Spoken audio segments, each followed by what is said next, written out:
the general process for continuity correction, I mean, you can read the little blurb here, but I'll read it for you. Convert the discrete random variable R, number of successes, to the continuous normal random variable X by doing the following. If R is a left point of an interval, subtract 0.5 to obtain the corresponding normal variable X. That is, X is R minus 0.5. All right. If R is the right point of an interval, add 0.5 to it to obtain the corresponding normal variable X. That is, X equals R plus 0.5. All right. So, for instance, if you're given a probability where the discrete random variable is between 6 and 10, your continuous or roughly equivalent, as we learned yesterday, continuous random variable would be between 5.5 and 10.5. All right. So, well, formatting issues notwithstanding, let's say in this example we have an assumption that mu is 3 and sigma is 1.5 for the discrete random variable R. Find the probability of being between 6 and 10 with and without using continuity correction. Again, just to see what the relationship is. All right, but we know that it's not going to be quite perfect, but maybe it'll be close enough, and so, you want to be able to go with whatever method you would prefer, but you don't always have the luxury of doing that. All right, so unfortunately, it's not always a matter of what you like to do. It's a question of what is necessary and appropriate under a given set of circumstances. All right, so again, assuming mu and sigma are these values. So mu is 3. Sigma is equal to 1.5. Again, it's looking for the probability of being between 6 and 10. So I could just draw my sketch real quick. This one's an easy one to draw. The numbers aren't too crazy. So 3 in the middle. We go out 3 in each direction. So 4.5, 6, and 7.5. And then 3 values the other way. Sense of scale, 1.5, 0, and negative 1.5. All right. So it's a made-up problem when the numbers are that nice. It just doesn't always play out that way. All right. So between 6 and 8 is pretty much going to get us the right tail of this graph, something along these lines here. So we know we're not looking at something that's going to amount to being really the whole shebang, in terms of that right tail. But it could be close enough, like it's not going to get all the way out to infinity. Obviously, it's going to stop at 8.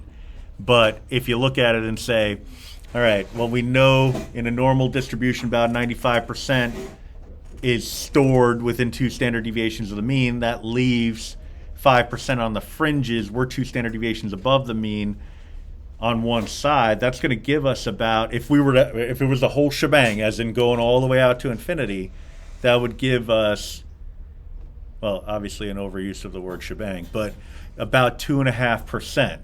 All right. That's good. I threw it in there. Yeah. So, but we're stopping at 8, so we're going to get something in the neighborhood of 2.5%. It's just a question of, just how close are we going to get? All right. So that's where our z-score comes into play. But I also think of it as like, all right, it's a multiple choice question on the AP exam. Time is an element. It's a factor in the assessment. So it's like, all right, we can go through the whole process, or you could just pick the one that's closest to 2.5 and hope that they're 2.5% and hope that there isn't, more than one answer in that neighborhood. So you kind of use your sense of the situation. But z, well, I need a z-score for the random variable of 6, all right? So if x is equal to 6, it's saying do it with and without continuity correction. I'll do it without first. All right, so I'll just make a note that that's what I'm doing here. So without correcting for continuity or continuity correction. So z, where x is equal to 6, is going to be 6 minus 3 over 1.5 We already knew that was 2 standard deviations up, so that's no surprise. All right. Then we would do z where x is equal to 8. So 8 minus 3 over 1.5. All right, so that's 5 over 1.5. It's not going to be a terrible decimal, but it's not going to be the cleanest one either. Yeah. So 3 1/3, 3.3 repeated. We're gonna work with a fraction form anyway, just to keep things as nice as possible. So we could write pretty much whatever is equivalent here. All right. So I'm going to say the probability that the z-score is between 2 and 3.3 repeated. And we'll say that that's approximately, everything's approximately. All right, so second var's normal CDF. Lower bound 2, upper bound. Again, we don't want to write 3.3, 3.33. We'll just write the 5 divided by 1.5. All right, with the mean and standard deviation of 0 and 1, respectively. And we get 0.0223, approximately.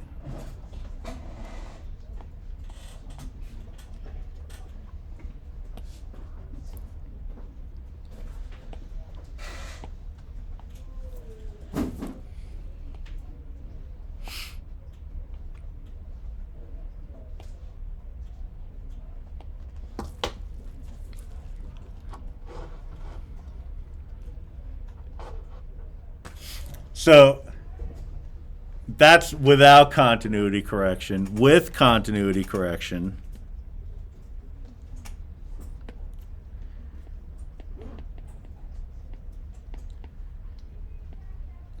we use the adjusted values. All right, so we would do z-score.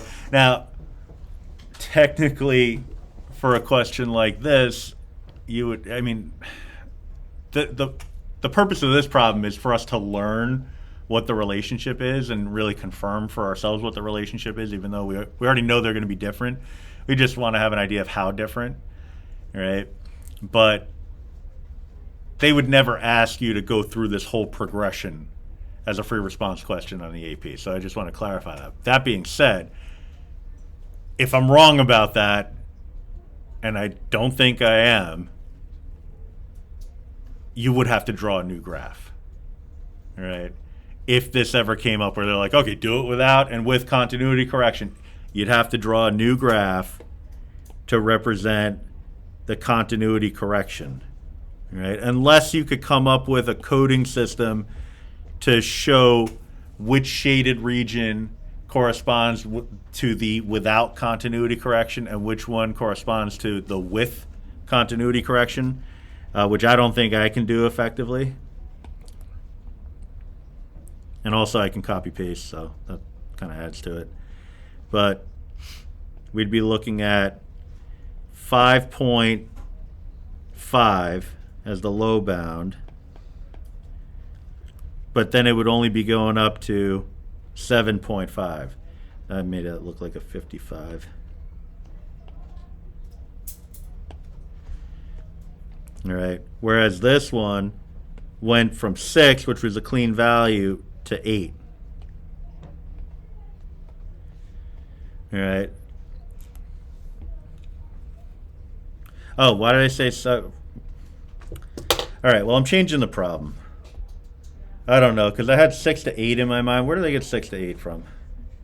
Just made it up? Yeah. Just a little brain cramp there. All right, and you all went with it, which is great. Appreciate that. No, because once you realized that we were in for a penny, it was like, listen, we're going to do this problem all over again, or are we just going to make the adjustment? All right, so 6 to 8. All right. So then this should become 8.5 because we got to expand the area. And I don't even know where I was coming up with 7.5. That was just... Where'd you get the 5.5? So that's what this rule is telling us. If you have an R value, and again, I'm making this 6 to 8 instead of 6 to 10. If you have an R value of 6, and that's the low bound of an interval, to correct for continuity, we subtract 0.5 from it. If it's a high value of an interval, so if it's the upper bound of an interval like the 8 is, we're going to add 0.5 to it. Oh, what this is saying is it follows the standard deviation? Right, the scale created by the standard deviations. Oh. Oh, so we're to the left, so that's why we're subtracting. Right. Yeah. Makes sense. So z-score, a little thicker marker here, z-score corresponding with x equal to 5.5 versus a z-score corresponding to an x value of 8.5. Completely misjudged how much room I have. What else is new? All right, so 5.5 minus 3 over 1.5.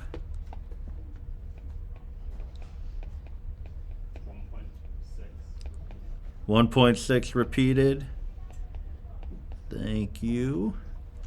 And then 8.5 minus 3 over 1.5.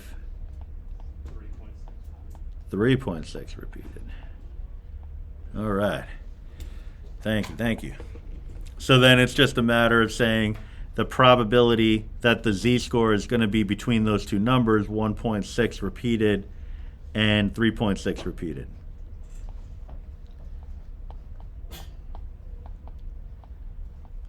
All right, so we go to the calculator, second vars, option 2. So again, just for the sake of having the most accurate value in here, I wouldn't put the 1.666 whatever. I'd put 2.5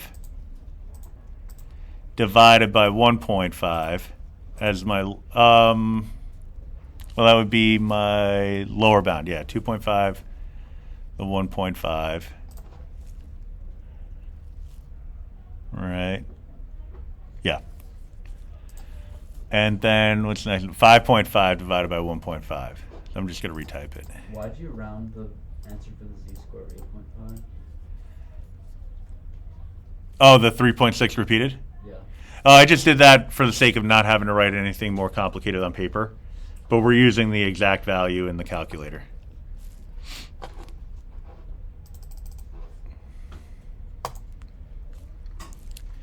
All right. And so we're getting 0.0477.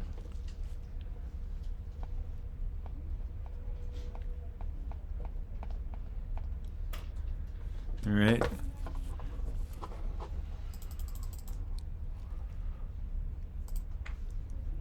So the previous one was about 0.0223. This one was way different. All right, so by expanding it out, we got an area that was substantially different. All right, so the continuity correction turns out to be fairly necessary in this regard. Well, actually, we don't really know that because we haven't figured out what the binomial probability would be. All right, assuming it is a binomial distribution.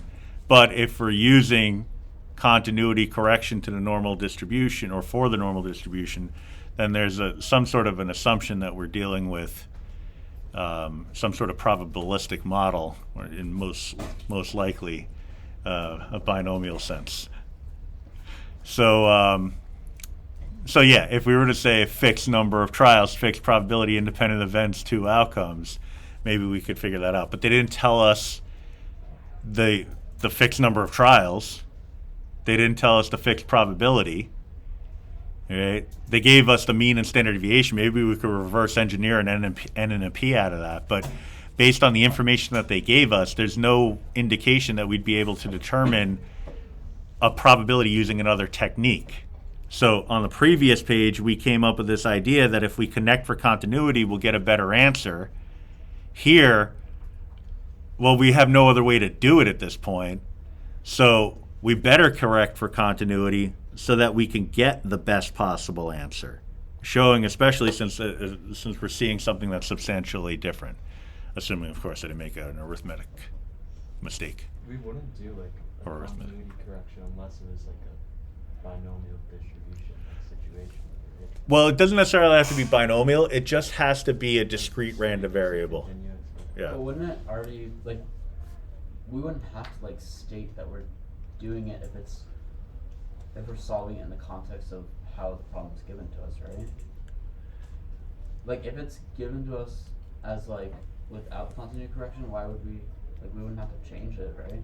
Like if it's just, in this case, for example, if it says assume mu is equal to 3 and sigma is equal to 1.5, find probability between 6 and 8, and then left it off of that.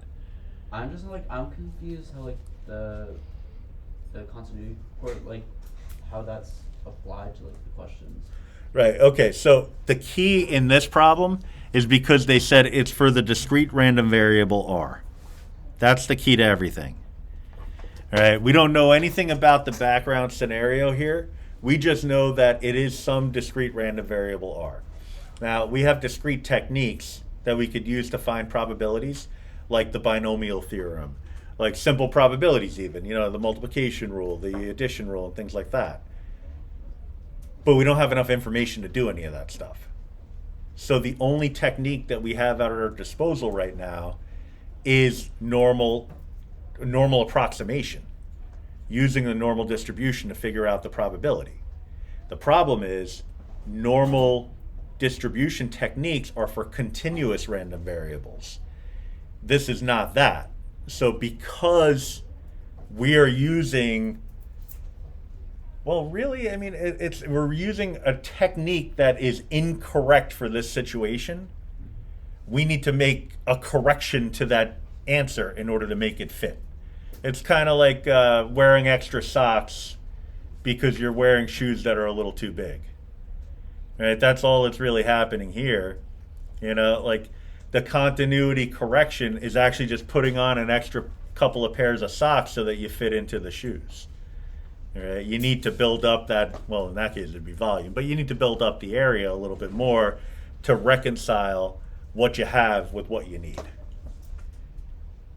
I just came up with that shoe and sock analogy right now, and I'm so proud of myself. That's like the best analogy I've ever come up with in my entire life, which is honestly kind of probably sad, but you know, it's the small victories that we need to get us through the day, and that's something pretty good.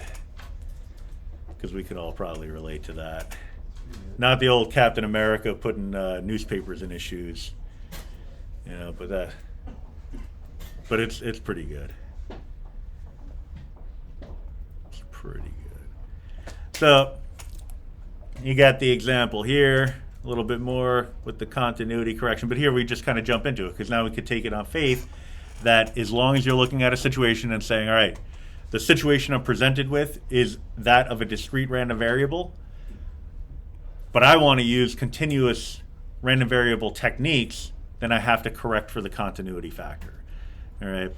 So, you know, you can see the blurb here. From many years of observation, a biologist knows that the probability is only 0.65 that any given Arctic tern, I put the picture in there because I had when I found this problem in a textbook, I had no idea what an Arctic tern was. So I thought it was a typo.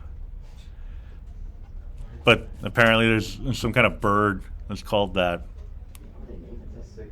Yeah. It is. You know, you think based off the quality of the bird, you would think that, yeah. Yeah, it deserves something more epic. Yeah. No, tern, not turd. So, will survive the migration from its summer nesting area to the winter feeding grounds. I mean, it's fascinating here. Yeah. A random sample of 500 Arctic terns were banded at their summer nesting area. Use the normal approximation to the binomial and the following steps. Well, it's really just walking you through the process, but to find the probability between 310 and 340 of the banded Arctic terns will survive the migration. All right. So, you know, so the mean and standard deviation. Well, mu is equal to NP, and sigma is equal to the square root of NPQ, or NP times 1 minus P. if we can assume it's a normal, binomial distribution. Now they're saying use normal approximation to the binomial. So that's your license to just kind of jump right to it. But we would also want to consider why it would be a binomial situation. So again, mu is equal to np, sigma is equal to the square root of np times 1 minus p. So fixed number of trials. We got the 500 Arctic terns. All right, fixed probability 0.65. They said from many years of observation, a biologist knows. Right, it's the knowing factor. All right, so it's an assumption. It's an assumed value. So we're not disputing that. It's not a probability that we expect to change. All right. So fixed number of trials, fixed probability, independent events. Got to make that as an assumption to use the binomial distribution, right? Because I don't know how these birds migrate. You know, if one of them doesn't make it, is it because they were all part of like a mini flock? You know, like they're all migrating together, and then like the buffaloes going over the cliff. You know, in the herd, they all just kind of go. I think it was buffaloes. I don't know, some sort of animal. The herd mentality. I don't know how that goes. Oh, the lemmings. The what's that? The lemmings. Not like Yeah. Yeah. It's like right over it. It's like. I saw that was like fake though. Like Disney made like a documentary and it was like all. I've been basing my entire life off of that. Everyone thinks that it's true. I mean, the number of times is like if Johnny jumps off a cliff, are you gonna jump up? Like parenting strategies for the last 40 years have been based off of that. It's all wrong. Okay, well that sucks. I mean, it's kind of good, I guess, but got to change our way of thinking.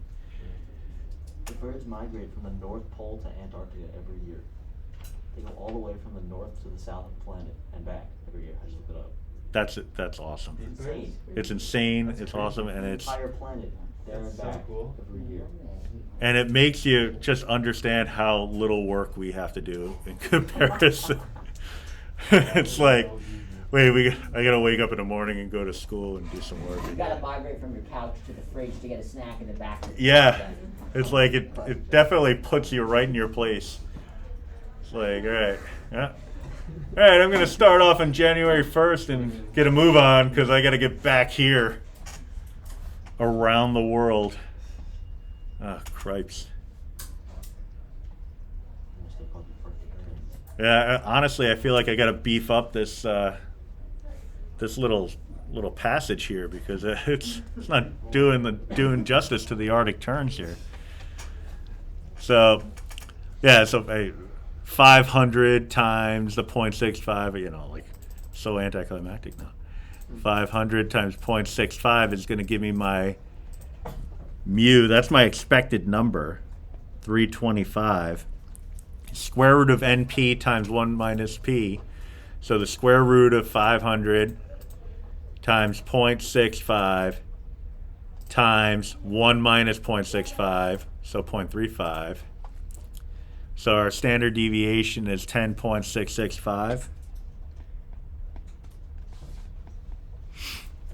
All right. So if we're using continuity correction, which we should because we're looking at,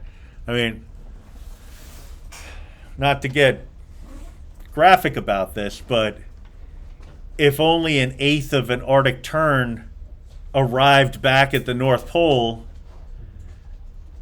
I would not call that a success.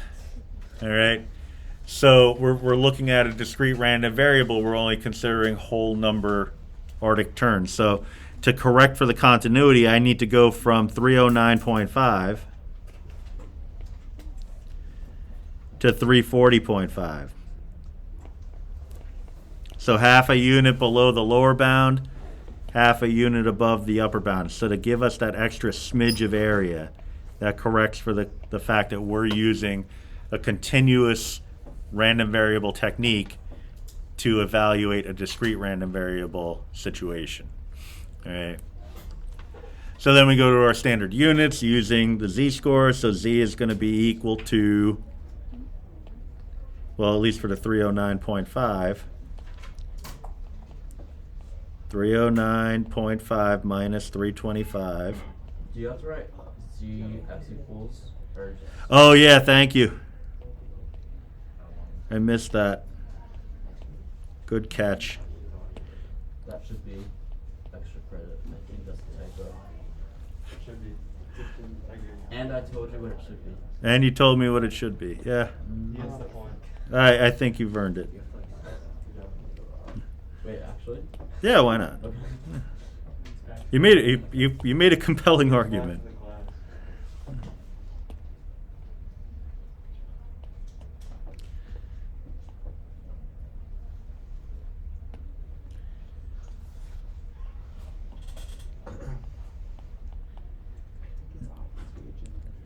All right, so we got our, with my crappy handwriting, 309.5 minus 325 over the 10.665. All right. So, but that again, that's a pretty hairy decimal here. Now, what you can do is we could actually just reproduce this computation in the editor when we go to find the normal distribution, the normal CDF, or we can store this value by hitting STO. STO is going to be, I don't want to say it's your best friend before the course over, it's a little dramatic, but it's going to be a good friend, trusty companion. So you store it in as some dummy variable like A, so that anytime you type A, it'll bring up that decimal, right? You don't have to worry about reproducing the whole shebang. I'm up to 4 on the shebang there. So we have this, which is going to amount to something pretty gnarly, I would imagine. So alpha y equals da da da da da 309.5 minus 25 325 over my A. Now I don't have to type the whole thing in, you see. And then 340.5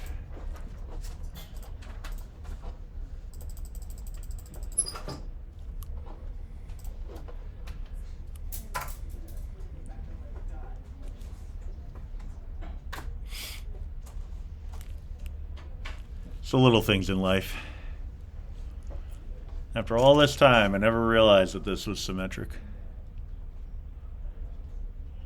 Yeah, because the average of 310 and 340 is 325. Yeah, well, look at that. So it actually makes sense that these would be this negations of one another. So this is approximately negative 1.453. And then 1.453. How do you know which place value to round to? Because you have 2 different ones. 3 significant digits is the standard. But if you have things like up here, we use the bar on the top. That represents it as an exact value. So we didn't have to worry about rounding there. All right. So then we'd have to come up with the area, and that's the area between these 2 points. So I don't want to get too crazy with the store function, but it's a pretty useful tool, because I can now store this new number, so I don't have to type this in again. Store that in as, I can overwrite the A because I don't really need the A anymore, or I could store it in as something else like B or C or the alphabet. But I'll store it in as A. So now A will come up as this new value. All right, so I need the probability that Z is going to be between about negative 1.453. Well, they use less than, so I'll use less than. And positive 1.453. Again, approximates. Just tuck in the approximates there. All right, and so the result here, another approximate. Second vars, option 2. My lower and uppers, now I can write it in terms of A. So alpha, well, let's put the negative in first, because the first one's negative, what I have stored in for A, then A, And then there you go. 0.854 approximately.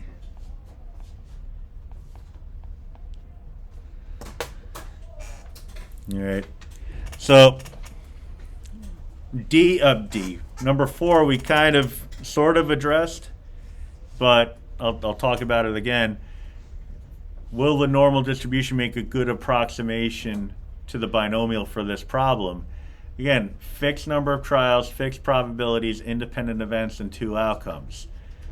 All right.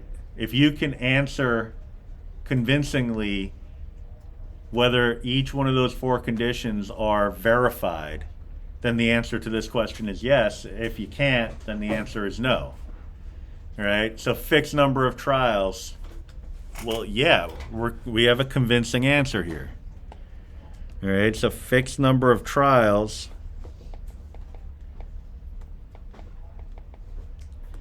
That's confirmed.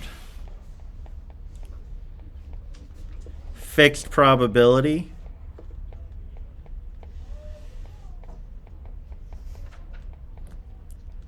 That's assumed. Independent events.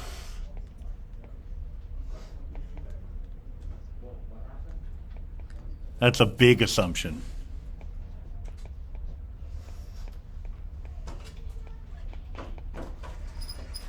Two outcomes. I would say that that's confirmed. All right. So they're tagged, so you assume that there's some way that they can be tracked. I mean, like, it's a legitimate assumption that you can make. There is a fixed number of trials. I mean, if you have that random sample of 500 arctic terns, they're being tagged. You have 500 at the start. They all fly away until I find out that they don't fly. I don't know. But they fly away. So that happened. It's confirmed we're good to go. We're going based off of the fact that this biologist, who we have no reason to believe or trust, believes that the probability is only 0.65. That's an assumption. I mean, okay, so we're trusting people, so we'll believe that one. Independent events, I don't know. I don't know. Like, if one Arctic tern makes the wrong turn, sorry, will other Arctic terns follow? You know, like, can we truly assume independence? That's a big assumption. All right. And I don't think it's an assumption that I would be comfortable making. All right. So it's just like, if I give a test, you know, like an algebra test in 3 different classes, and after the first class, I see that almost everybody failed that test. Like, as a teacher, am I going to be like, well, they're all independent, you know, I'm sure all the other classes will be fine? Or will I be like, okay, there's a relationship between my 3 different classes taking this test. If one class, the entire class failed, can I be like, well, I'm sure everybody else will be fine? It's probably just a fluke. No, there's a commonality. I'm the teacher, you know, maybe I didn't do something right in terms of the review or whatever. There's a connection there. All right, I can't assume that they're independent. All right, just like I can't assume that if one Arctic tern doesn't make it back, that maybe that'll impact some others. You know, I don't know how that plays out. So I'm not comfortable using this probability based off of that one piece of information, the independence. All right, so I would say no because of that, but, you know, I also haven't been in a science class in about 40 years. That's an exaggeration, like 35 years, but, you know, like long time. So maybe you know more than I do, right? So if that's the case, you might come up with a different answer here and be completely right. All right.